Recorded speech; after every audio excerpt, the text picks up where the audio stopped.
Happy Pista Birhen sa Fatima. O karong adlaw, mao karon ang adlaw nga pagselebrar sa kapistahan dinhi sa amuang barangay. Isi pagpasalamat sa mga grasya nga walay puas, kapiskay nga gihatag sa ato ang labawng mga kagagahom o karong adlaw mo share ta og mga blessings alang sa mga katawhan. Ug walay kabutangan usab sa ako ang kalipay tungod kay karong adlaw niabot na ko og 2 million followers. So daghan kayong salamat sa inyo ang mga suporta. Mo ni karon nga gusto sab ko mobawi ug mo share sa mga blessings nga ako ang nadawat alang sa mga katawhan.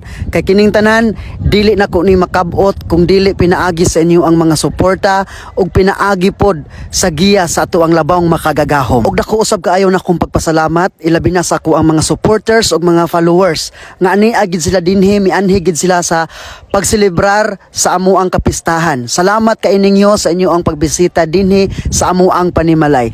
Thank you o God bless kanatong tanan. Happy Pista and happy 2 million followers mga ka-team Tinabangay.